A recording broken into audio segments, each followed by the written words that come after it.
What's up, you guys, and welcome back to our channel. Go Wednesday, go Wednesday, go Wednesday. What's up, you guys, and welcome back. It is Wonderful Wednesday. I hope that y'all are doing well. I hope that y'all are doing great, and if not, let's immediately stop what we're doing and let's really refocus and change that thing. Like, yo, we have the ability to change our moods. We have the ability to change how we think. We have the ability, and when you give up your peace, because can nobody take it, we give it up voluntarily. When we give it up, we need to go back and snatch that thing right back on up. So if you have done that, snatch it right back on up. Implement it back into your life. Give yourself peace. Speak over your life and let your life know that it is going to align with the authority that is already in you. Okay, y'all, I done just preached myself on happy this morning. But nonetheless, you guys, so those of you who are new to this channel, I am Danielle Bailey. This is the Life of an Entrepreneur. I created this channel for just to show people how I'm doing within my life of entrepreneurship. I have been entrepreneur full-time for the last year and some change, so going into about 15 months now. And I document the ups and the downs on this channel. I'm very, very transparent. If you see in some of my other videos, like I tell you when I'm going through my own depressive episodes, to where, you know, like, yo, things is a little tough, is a little hard right now.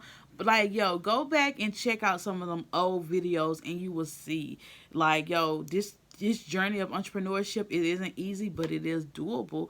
It's not for the faint at heart. It is, you got to, some days you're gonna struggle, some days you're gonna be like, I want to give up, some days you just not going, you just present. You can't give nothing else, you're just present. And that's okay sometimes in this journey. So that's what this channel is about. It documents all of that, the good, the bad, the ugly.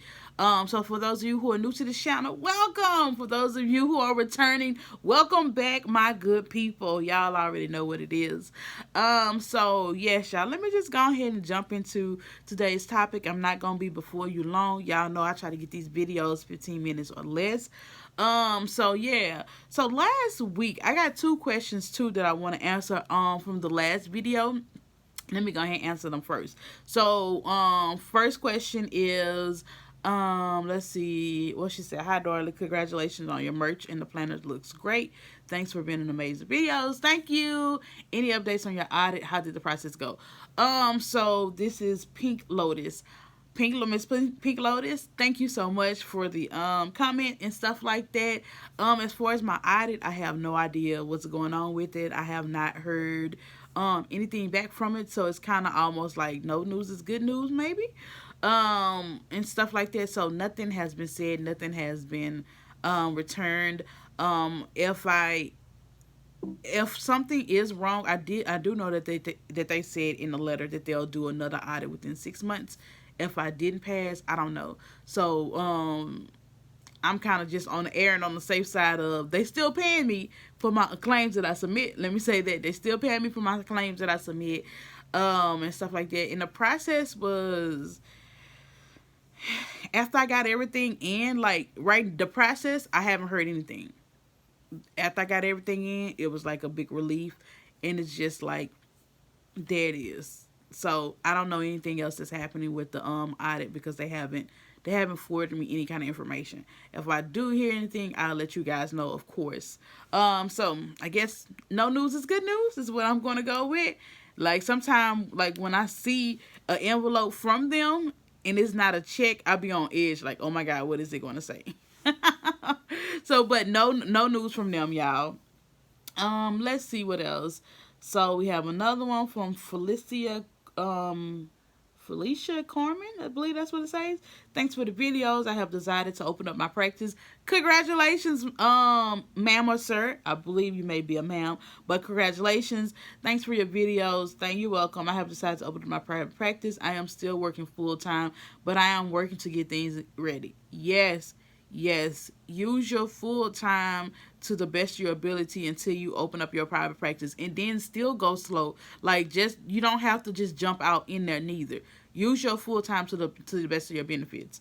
Can you share a video on how it was during your taxes after your first year in business. Can you share tips and techniques for doing counseling in private practice? I'm most working in the hospital and clinic setting. Okay, so as far as in doing my taxes, I have yet to do my taxes. I ain't looking forward to it, tell you the truth. I may be like the April 15th type of girl. Because like my taxes, everything when you get paid from insurance company is all 1099. Everything that I done last year was a 1099. And truth be told, I didn't pay any taxes. I will say this though, y'all. Like for those of you, in this video just may be question and answers, but for those of you that are really like, that are really thinking about going into a business, not necessarily just private practice, but going into a business and you're totally afraid and you're totally scared, but God is leading you to a business and He's telling you to go, I'm going to tell you to go. Do it. Just point blank period, go and do it. Because last year my private practice did not generate as much money as I'm accustomed to, but I still survived and I did not go without anything. Now I may not have paid taxes and I'm gonna have to pay taxes on the money this year, but no, like that my private practice did not generate as much money as I'm accustomed to. I'm accustomed to a minimum of having a job that's paying over $75,000. I'm accustomed to that. My private practice did not pay that much in the first year. And like y'all got to realize I still was learning a whole bunch of stuff, but like God kept me. Like I'm used to having a full-time job and something on the side, so I'm used to generating close to about 100, almost, if not, well, no, I have never generated six figures yet, but I'm close. Like I'm used to close to having six figures, and so like my bill, well, not, my bill's not six figure debt or whatever, but nonetheless, y'all get what I'm saying. Like to go from that to to go from that to this, like to where I'm at now, different, but yet like I said, God has still made a way. He has still kept me. He has came in right on time. So you'll do it this season right here. I'm praying for more than enough. Like I'm praying for a guy. I got you. I'm praying for abundance. Okay, like I got just enough. So yes, I just really looked at my I'm still waiting, and that's another thing. Like when you're dealing with the insurance companies and stuff like that, like when they send you your tax form, like I'm still getting tax forms in. Like I just got one last week from United Healthcare, so I'm still waiting from all the people who I billed. So Blue Cross sent theirs, United Healthcare just sent theirs. I don't think Louisiana Healthcare Connection sent me theirs yet, or have they? So I'm still waiting on insurance companies. So I can't file anyway until I get, well, I'm not going to file anyway until I get all of that back.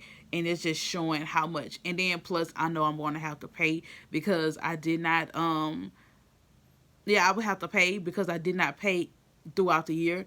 I will say for anybody that's going into private practice or into a business, I would say pay your taxes quarterly. But for me, just point blank period, I couldn't pay them quarterly because hell, I was barely making it. So, and still the same to this day. So like I'm gonna file them, so it'll probably be late. Just being honest, it'll probably be late. When I do file them, it'll probably be like April. You got into April 15th, I believe, or April 18th, whichever one it is. And then still, like, I'll probably file an extension. So that, but that's just me. But you know, if you can go into this thing a little bit better, a little bit different, please do. What else? Can you share tips and techniques for doing counseling in private practice? I work mostly in the hospital and clinic setting. Sure. I'll probably do a video on another video on that. I'll probably do like some of the techniques and stuff that I use in counseling. I do come from a cognitive behavior therapy standpoint. I do use a lot of that. No, I'm not certified in cognitive behavior therapy, but like to me, some of these certifications, it's just like, yo, you need them, but then you don't need them because you can read up on the concept yourself and you can figure it out and you can still use that treatment modality. But yeah, so I usually do a lot of cognitive behavior therapy, and I'm really getting back into creating. I know that we used to talk about timelines in school and genograms. Like those are something, if y'all go back to genograms and stuff like that, I created one. Like I hadn't used a genogram in a long time. I'm not gonna lie. Like I was just like, I just didn't. But I was like, for a client, and I just like, they were telling me all of their family history, and so it was so much. So I was like, wait, let me create a genogram. And so I created a genogram for the client, and it explain in a genogram, it explains so much. So like as I'm doing it, as I'm creating it, and they like, what are you doing? I say, and I told them, I was like, this session we're going to create a genogram. And they was like, what is a genogram? I was like, this is where we're going to go back and we're going to trace your family history. So I created it, and then we started filling in spots, and it was super duper like amazing. So like I think I'm gonna start creating genograms for all my people. I will also say a timeline. I'm starting to do that a little bit more. And just the timeline, and like you kind of do a timeline, but when I say timeline, I mean I'm writing it out, because again, so that way you can map out some of this stuff with these people, with your clients and stuff like that. So like yesterday, I created a timeline with one of my clients, and because again, remember when you start the development stages of childhood and stuff like that, and you can go back and you can use Eric Erickson stuff. Excuse me, y'all.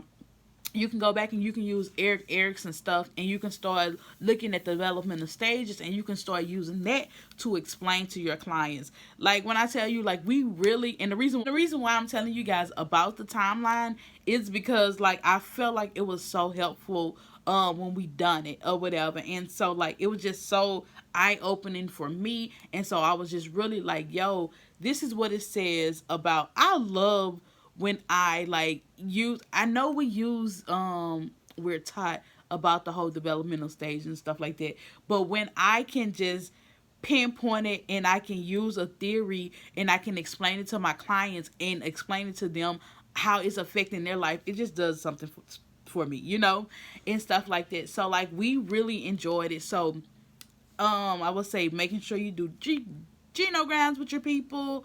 That's a technique that you can use. Well, that's a tool that you can use. Timelines is another tool that you can use, especially with children that has been that experiencing traumatic events. Like I highly recommend doing a timeline and writing it out so that that child can actually see it and stuff like that. So those are some tools that you can use. I'll be back with some more tools that y'all can use because my 15 minutes is coming up. Nonetheless, you guys, thank you guys so much for watching these videos. And I'll probably do another video later because I do want to tell you guys about the Millennial Social Work Conference that I went to on last week.